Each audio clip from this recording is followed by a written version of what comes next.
Amin, puji Tuhan. Saya ingin kita untuk belajar sesuatu, yaitu tentang mendengar suara Tuhan. Karena kalau kita mendengar firman-Nya, kalau sungguhan dari hati kita bukan sekedar masuk logika, sesuatu pasti akan terjadi dalam kehidupan kita. Makanya saya berikan tema begini, dengar dengan hati. Listen with your heart. Mazmur 78 ayat 1-11. Bunyinya begini, nyanyian pengajaran Asaf. Pasanglah telinga untuk pengajaranku, hai bangsaku. Sendengkanlah telingamu kepada ucapan mulutku.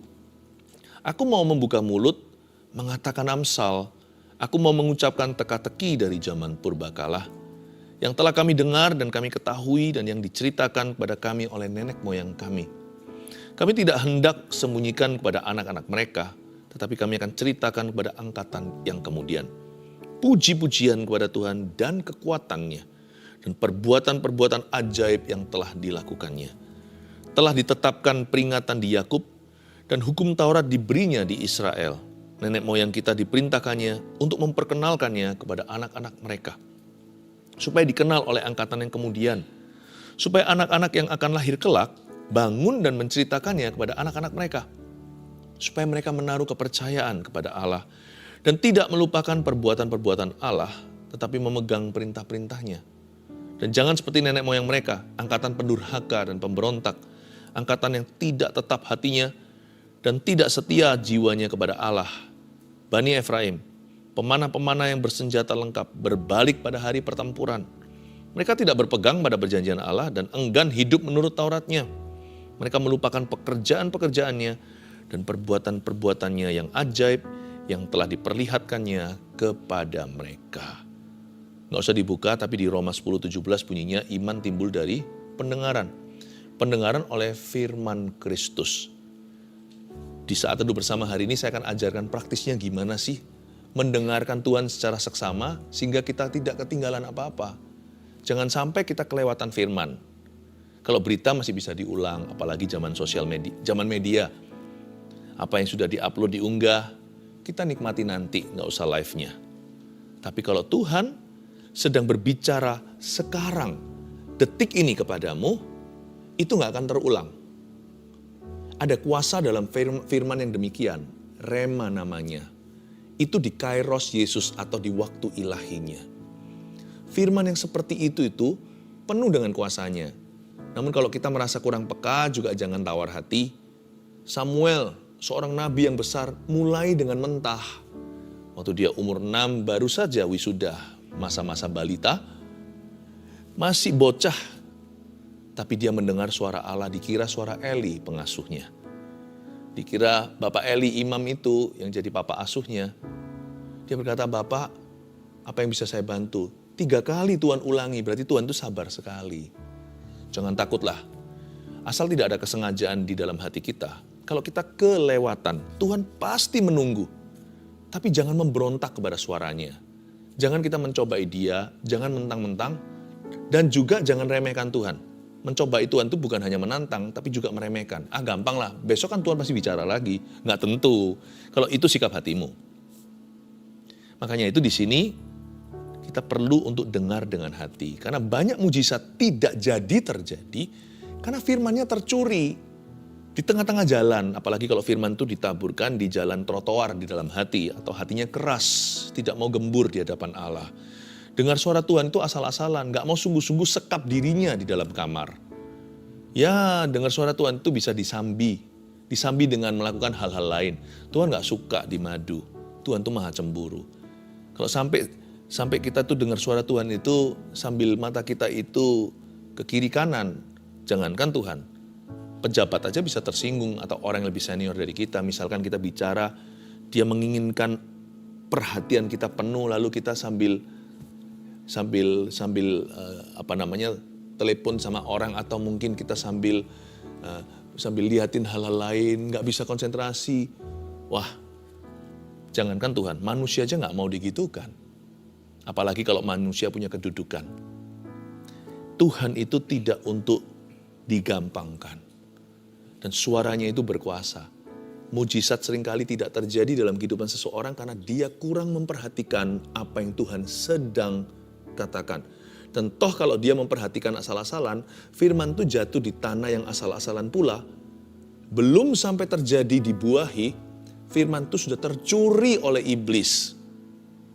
Bukan karena Tuhan tidak berjanji, apalagi menggenapi. Tapi karena kita tidak jaga firman Tuhan seperti menjaga biji mata. Pelajaran dari sejarah bunyinya begini, ayat 1 saya ulangi. Nyanyian pengajaran Asaf. Asaf adalah seorang prophet. Dia seorang nabi yang musikal. Asaf ini penggubah atau penulis lagu. He was a musical prophet. Berarti seorang nabi itu penyambung lidah Allah. Dia mau ngajarkan pada kita bagaimana bertelinga. Tidak ada yang lebih layak mengajari. Bagaimana mendengar suara Allah seperti seorang nabi yang peka kepada suaranya. Nyanyian pengajaran Asaf ini, pelajaran apa yang kita bisa petik?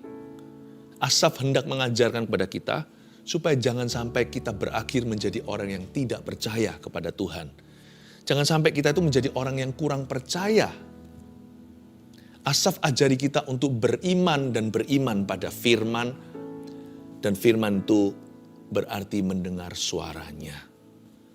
Pasanglah telinga untuk pengajaranku, hai bangsaku, ayat yang pertama. Sendengkanlah telingamu kepada ucapan mulutku. Telinga kok dipasang? Telinga ya sudah ada di sini, di sisi kepala.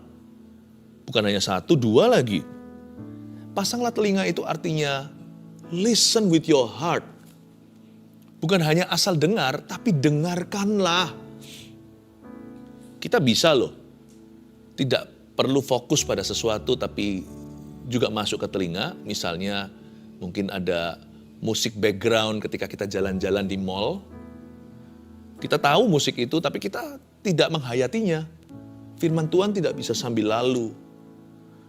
Kita kalau firman itu harus sungguh-sungguh. Pasanglah telinga itu maksudnya listen with your heart atau dengar dengan hatimu. Lalu ada kalimat berikutnya, sendengkanlah telingamu. Bedanya apa sama hanya sekedar memasangnya? Sendengkan itu seperti ini loh. Gimana? Kayak seperti orang yang sadar dia tuli atau pendengarannya berkurang. Gimana? Dia berusaha. Jangan sampai gara-gara suaranya kecil karena yang ngomong jauh atau mungkin yang ngomong dekat. Tapi telinga kita mengalami telinga kita punya problema, masalah pendengaran contohnya. Itu bukan alasan untuk tidak mendengar suara Tuhan. Seharusnya kita semakin berusaha kalau kita kurang peka. Justru yang gak peka itu harus masuk ke ruang doa. Supaya bisa konsentrasi penuh. Tidak ada distraction atau gangguan. Jangan berkata, sana yang peka, ya sudah. Tolong ya dengarkan suara Tuhan untuk aku. Nanti orang itu yang diberkati. Kita sendiri akan luput dari berkat Allah. Kita juga perlu mendengar suaranya. Sebab domba Kristus mendengar suara gembalanya. Kita semua bisa kok dengar suara Tuhan, meskipun tidak sesuai dengan ekspektasi kita. Karena yang disebut dengar suara Allah itu gak tentu harus audible, gak tentu harus crispy clear. Tapi kadang-kadang Tuhan bicara dengan suara hati, sepoi-sepoi bahasa. Tapi kalau kita sendengkan telinga, pasti ada tuntunan Allah. Sendengkan telinga itu bukan hanya dengar dengan hati, tapi dengarkan lagi dan lagi. Itu maksudnya. Sendengkan itu artinya listen again and again with your heart. Bukan hanya dengar dengan hati saja. Dengar dengan hati dan dengarkan terus dan dengarkan lagi. Again and again. Cara beriman itu gampang. Yaitu kalau kita terus dengarkan Tuhan. Kalau kita pasang telinga dan sendengkan telinga kita ke arah yang benar. Yaitu pada Kristus. Bukan pada dunia dan bukan pada pendapat atau opini manusia. Atau pada perasaan Anda. Sendengkan telinga. Listen again and again. Sedangkan orang minum obat aja ya. Obat keras. Antibiotik contohnya. Ada juga yang 2 kali sehari, 5 hari harus habis. Nggak boleh puntung di tengah. Nanti kalau putus di tengah nanti badan kita nggak sembuh. Malah jadi antipati dengan obat itu. Ada pula yang berat sekali, 1 hari cuma sekali. Tapi minimal 3 hari itu harus dihabiskan resepnya. 3 atau 5. Kenapa kalau kita dengar firman langsung maunya serba instan? Harus konstan dong, harus konsisten minum firman itu atau makan. Hari ini dengar, kita beriman, lalu sejam kemudian kita ragu dan bimbang. Ya, setelah itu cari lagi firman, harus dilawan. Jangan kita punya sikap hati seperti orang yang mau magic gitu. Kenapa aku barusan sudah dapat firman gini, kenapa belum terjadi? Kalau belum terjadi, dengarkan lagi. Kalau kita belum mengerti, renungkan lagi. Kalau kita imannya goyang, kuatkan lagi. Pasang fondasi, dengarkan ulang. Mandi aja berapa kali sehari. Kalau kotor lagi, mandi firman lagi. Bukankah kita tiap hari mandi, nggak bisa kita berkata kemarin sudah. Apalagi kalau minggu lalu aku sudah mandi. Ya mandi lagi hari ini, bisa dimarah papa mama. Kemarin, hari ini, besok, mandi terus supaya bersih. Mandi firman. Kalau kita ragu lagi, kalau kita bimbang, kalau kita panic attack lagi, kalau kita khawatir berlebihan, dan kalau kita negative thinking, cepat kembali ke firman. Ayat 2, aku mau membuka mulut mengatakan Amsal, bukan hanya dengar. Makanya ada yang namanya THT, telinga, hidung, tenggorokan.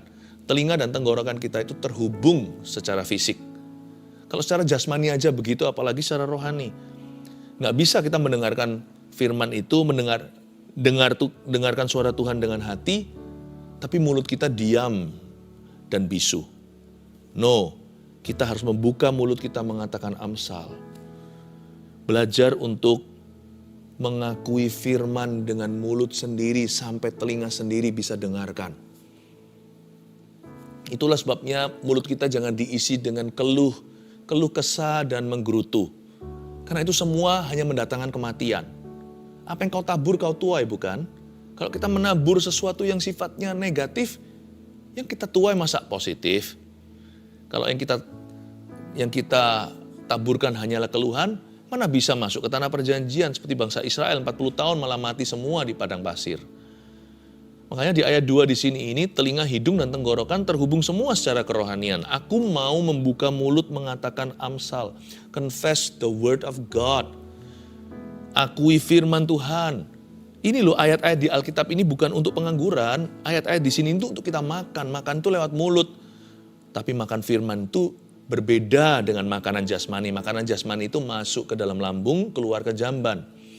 Tapi makanan rohani itu kita membaca firman, bukan masuk ke mulut, tapi keluar dari mulut kita, lalu masuk ke dalam hati. Menjadi sesuatu kemudian hari. Aku mau membuka mulut mengatakan Amsal. Aku mau mengucapkan teka-teki dari zaman purbakala. Apa itu mengucapkan teka-teki dari zaman purbakala? Ayat Alkitab ini kalau kita lihat gini aja, ini semua serba teka-teki sampai kita alami. Teka-teki dari zaman purbakala, semua ini kan soal orang mengalami apa zaman dulu. Tapi waktu kita alami hari ini, ada terjadi kuasa. Aku mau mengucapkan teka-teki dari zaman purbakala itu, aku gak mau yang alami itu hanyalah Musa, Yosua, Abraham, Ishak, Yakub, bahkan di perjanjian baru rasul-rasulnya. No, aku mau ucapkan supaya itu kejadian. Supaya itu terjadi di hidupku. Aku tidak mau itu jadikan teka-teki lagi. Aku mau jadikan firman ini pengalaman hidupku. Dan aku mulai akui di mulutku, aku imani itu untuk diriku, untuk keluargaku, untuk situasiku, untuk hari ini. Itu bukan lagi teka-teki, saya akan mengklaimnya untuk zaman sekarang. Saya akan mengklaimnya untuk hari ini. Bukan lagi zaman purbakala. Now it's for me. Wow. Ayat 2b ini kita diajari oleh Asaf untuk mengakui bukan hanya firman yang tertera di ayat Alkitab, tapi juga untuk kita mengakui iman kita, apa yang boleh terjadi. Tentunya semua harus diinspirasi oleh firman supaya kita nggak ngawur imannya. Iman itu timbul dari firman, soalnya jangan lupa ya, sumbernya Tuhan. Iman itu sumbernya bukan mengiman-imani.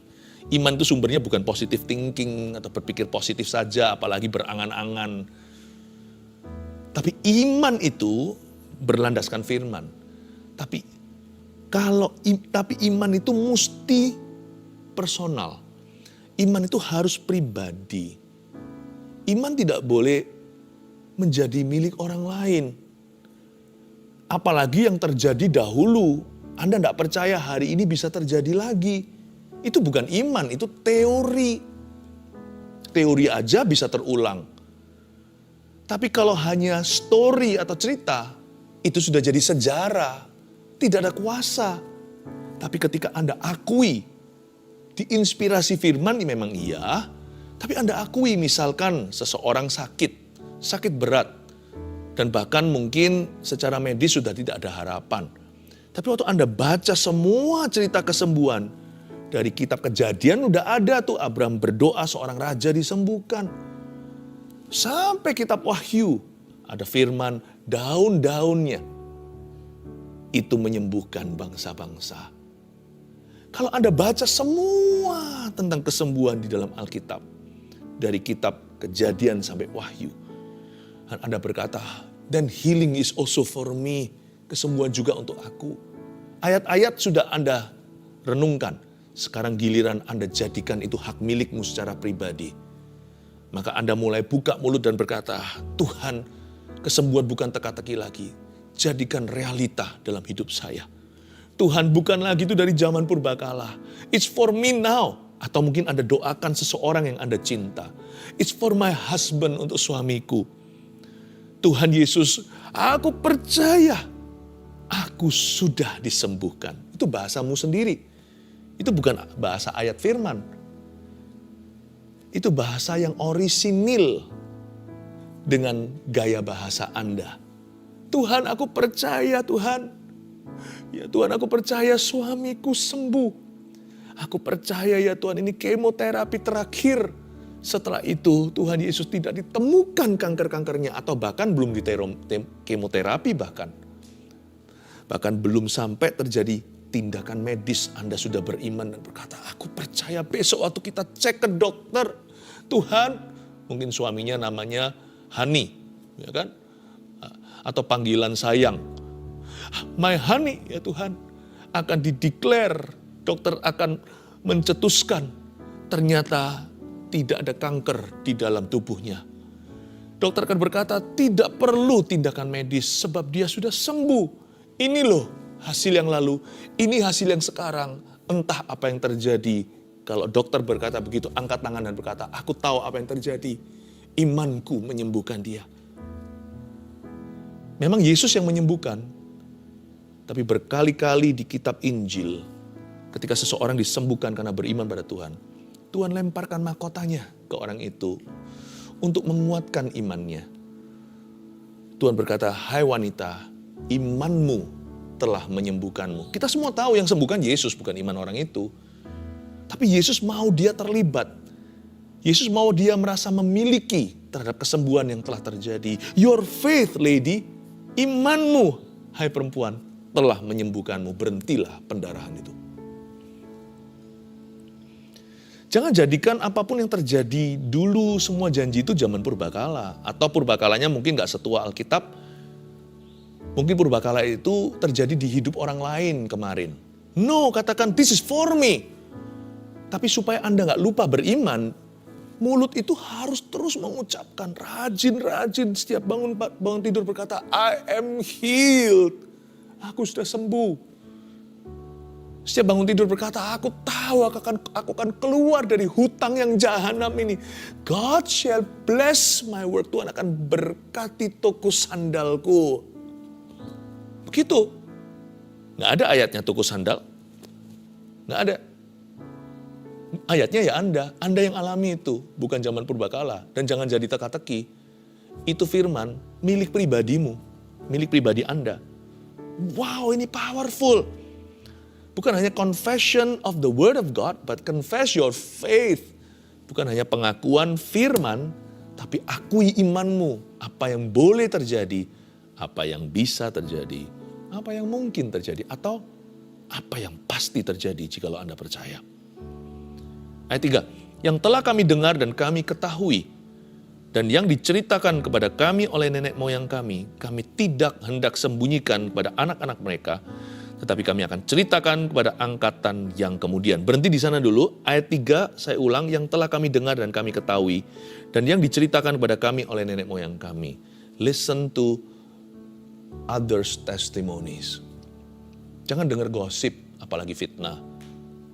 Kalau kita mau diberkati dan mengalami perkenanan kasih karunia Allah, dengarkan kesaksian orang lain yang sudah mengalaminya lebih dulu. Oleh darah anak domba dan oleh kesaksian kita, iblis dikalahkan. Kesaksian itu punya satu nilai, yaitu menularkan mujizat kepada orang berikutnya yang mendengar dengan iman.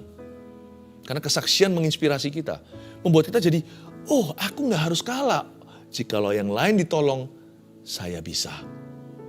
Yang telah kami dengar dan kami ketahui. Dia dengar apa sih? Dia tahu apa? Yang diceritakan kepada kami oleh nenek moyang kami. Tradisi bangsa Yahudi itu bagus sekali, bukan gosip ria.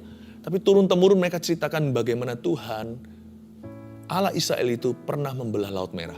Itu diturunkan lewat lagu.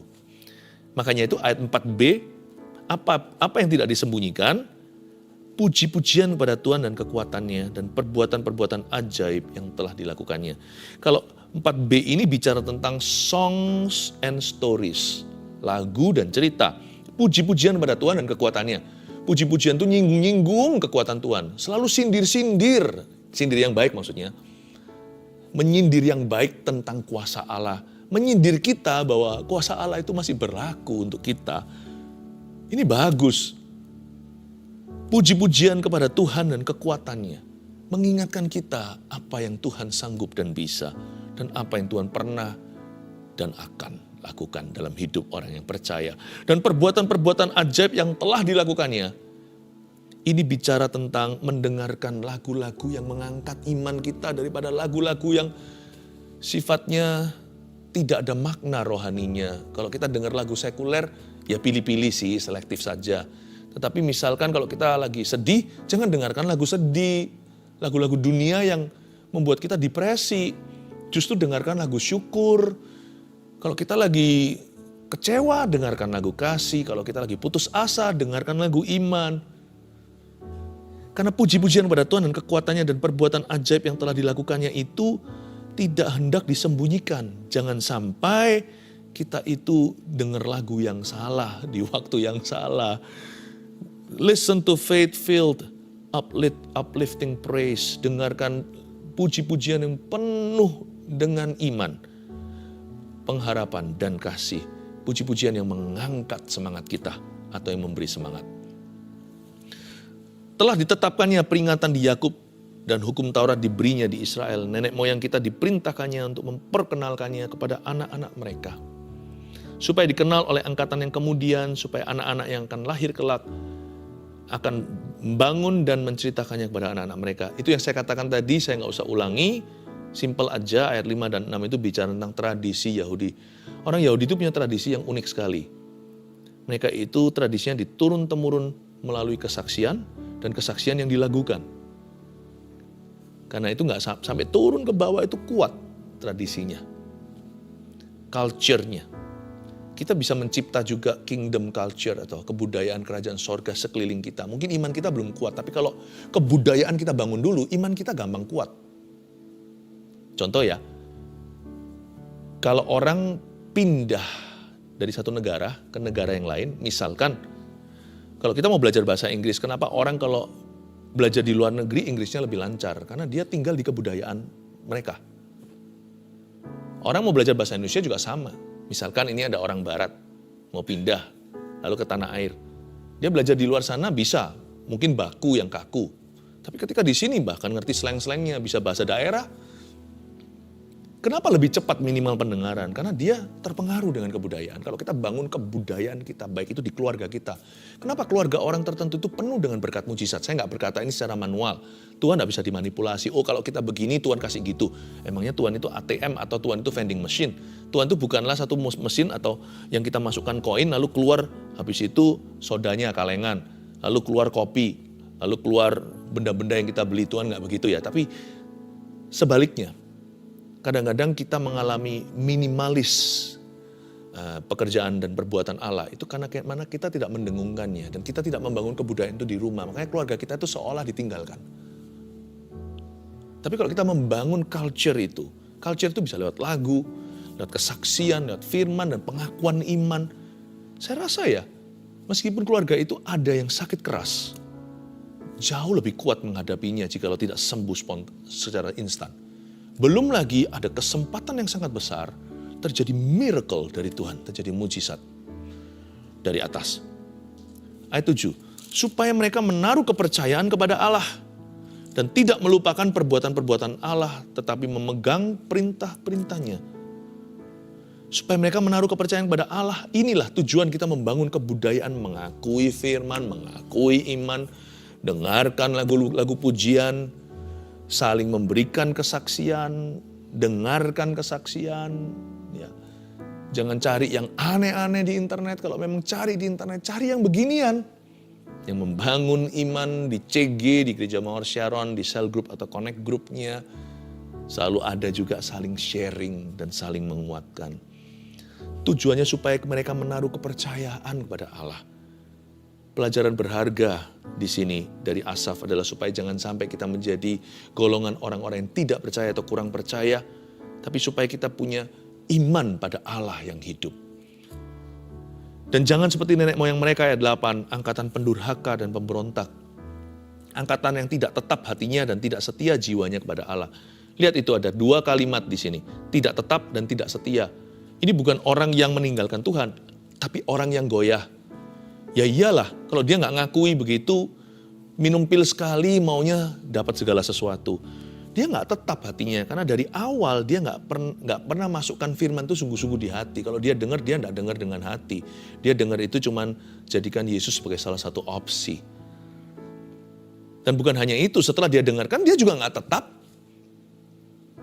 Misalnya kita makan sesuatu yang dibacem, bumbunya terasa. Itu kadang-kadang ya berjam-jam direndam. Nggak bisa dicelupin sekali makan gitu, dalamnya masih hambar, masih anyep. Tapi kalau kita masukkan itu, maka meresap itu semua bumbu ke dalam. Ada juga sup yang dimasak itu 20 jam. Itu terasa semua, sampai semua tulang-tulang ayamnya itu jadi lembek semua. Sarinya, ya kan? Itu sudah sangat thick atau sangat kental. Kenapa tidak tetap? Karena sekali langsung mentas. Nggak pernah bisa beneran berenang. Dia nggak berlama-lama berendam. Tidak setia jiwanya kepada Allah. Cabut pergi. Tanam cabut. Seperti orang kalau tertanam. Dalam gereja juga tanam cabut, pindah-pindah juga nggak akan bisa bertumbuh. Apalagi sama firman. Sebentar iya, sebentar gini, sebentar gitu, sebentar gini. Nggak bisa. Kalau firman ya firman sungguh-sungguh. Cari Tuhan tuh nggak ada plan B. Meskipun yang saya maksudkan plan B di sini tentunya bukan berarti kita tidak melakukan tanggung jawab kita ya. Hanya Tuhan. Karena Tuhan itu nggak hanya. Segala sesuatu itu dalam Tuhan. Jadi setelah kita berdoa, kita berusaha dan bekerja. Jangan menunggu ketuk pintu, ada orang amplopin. Kalau kita sakit, kalau memang kita perlu ke dokter, pergi ke dokter. Jangan takut, karena semua mujizat Allah pun akan lulus verifikasi mereka. Bani Efraim, pemanah-pemanah yang bersenjata lengkap berbalik pada hari pertempuran. Mereka tidak berperang pada perjanjian Allah dan enggan hidup menurut Tauratnya. Itu loh, orang kalau lemah imannya, tidak setia, tidak tetap, mereka akan berbalik dari pertempuran. Retreat from warfare. Hidup ini pasti ada peperangan rohani, tapi orang yang tidak tetap dalam firman, karena mereka nggak pernah dengar dengan hati, orang seperti ini, hadapi satu rintangan aja langsung lari. Langsung kecewa, langsung putus asa, langsung give up, langsung menyerah. Mereka melupakan ayat 11, mereka melupakan pekerjaan-pekerjaannya. Ini dia pikun rohani yang harus dihindari. Mereka melupakan pekerjaan-pekerjaannya dan perbuatan-perbuatannya yang ajaib yang telah diperlihatkannya kepada mereka. Ini yang saya sebut dengan jenis ketidakpercayaan yang paling parah. The worst kind of unbelief. Ya. Tipe-tipe ketidakpercayaan yang paling buruk itu apa? Melupakan pekerjaan dan perbuatannya, melupakan janji Tuhan. So that you will not forget. Akui terus supaya kita nggak lupa. Terus pengakuan iman, pengakuan firman. Sampai telinga kita itu loh. Terus diingatkan. Supaya hati kita terus diisi. Diisi dengan testimoni. Dengan kesaksian. Diisi dengan pujian. Apalagi Tuhan bertahta di atasnya. Masukkan dalam hati. Bacem dirimu. Dalam janji. 3 poin dengar dengan hati. Nomor 1, dengarkan pengakuan firman dan iman dari mulut sendiri. 2, dengarkan kesaksian dan pujian yang membangkitkan iman.